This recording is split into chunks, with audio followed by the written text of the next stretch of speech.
Mais non, tu peux pas dire ça. On rembobine cette affaire-là. Non. Prends soin de toi, là. Oui, tu me protèges. Je le sais. Contre toi-même. La rencontre du Rocher, du Trisac. Écoute, Benoît, quand je parle. Bon, on y arrive. Le Canada fait la promotion du voile intégral, Sophie. Bon, écoute, tu connais Amira El-Gawabi, qui est la représentante spéciale du Canada chargée de la lutte contre l'islamophobie. Là, je veux pas mettre de l'huile sur le feu. Je veux juste souligner un certain nombre d'incongruités, OK? Le Canada a décidé que le mois d'octobre allait être le mois canadien de l'histoire islamique. De la même façon qu'il y a le mois de l'histoire des Noirs, le mois de ci, puis le mois de ça. Ça se discute, mais pour l'instant, c'est ça. C'est une décision. Mais pourquoi islamique et pas des musulmans? Tu leur demanderas. Parce qu'il y a des musulmans qui ne sont pas croyants, mais qui ont... De culture musulmane. Ben oui, qui sont impliqués dans le Canada de façon politique. C'est le mois canadien de l'histoire islamique. Et aujourd'hui, sur sa page LinkedIn, Amira El-Gawabi a mis donc une trousse d'outils. Si toi, ça te tente, dans ton milieu, que ce soit le milieu scolaire, les entreprises, peu importe, de célébrer cette histoire-là comme on célèbre, mettons, le mois des Autochtones, le mois des Noirs, etc. Bon. Alors, tu peux télécharger une trousse avec différents outils pour célébrer ou souligner le mois canadien de l'histoire islamique. Et là, une des choses que tu peux télécharger, c'est un poster que tu peux mettre sur ton mur. Voici le poster. Donc, on est à la radio, je te le montre, Benoît. Oui. Mais moi, je vais le mettre sur mes médias sociaux. Donc, c'est une affiche où on voit 7 femmes souriantes, très, très, très souriantes. Là, on a l'impression qu'elles font de la pub pour Pepsodent. Et sur ces 7 femmes, il y en a 6 qui sont voilées. Donc, on est en train de nous dire quoi? Que dans la communauté musulmane ou de culture musulmane, 6 femmes sur 7 sont voilées. Et ce qui pose, selon moi, problème, c'est qu'une de ces 6 femmes voilées porte le voile intégral.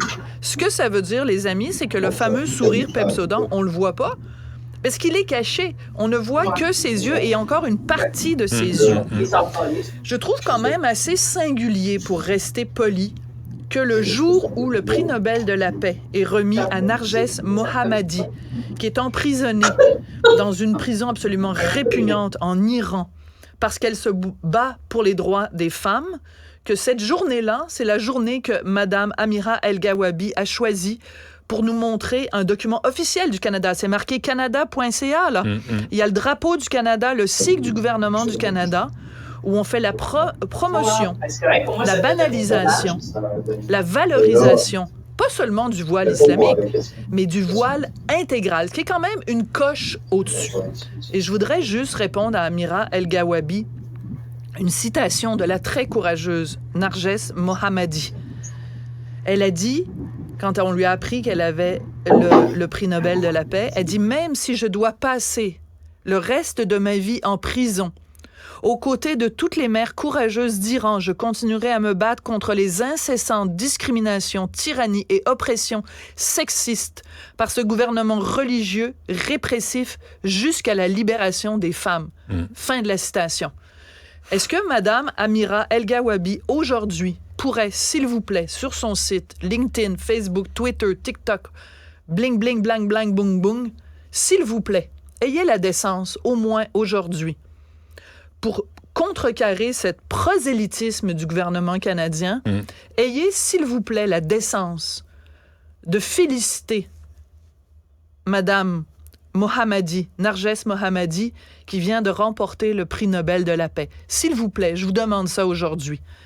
Pour juste contrebalancer, parce que moi, comme citoyenne canadienne qui paye mes taxes, quand je vois mon gouvernement qui met de l'argent pour faire la promotion du voile intégral, je trouve que là, c'est un petit peu fort de café pour Mme Durocher. Tout à fait. C'est très bien dit, puis c'est très bien fait, puis tu as raison.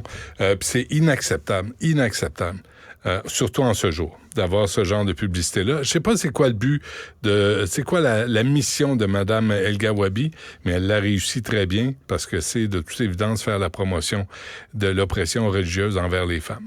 Félicitations. Sophie, on t'écoute tantôt. Merci.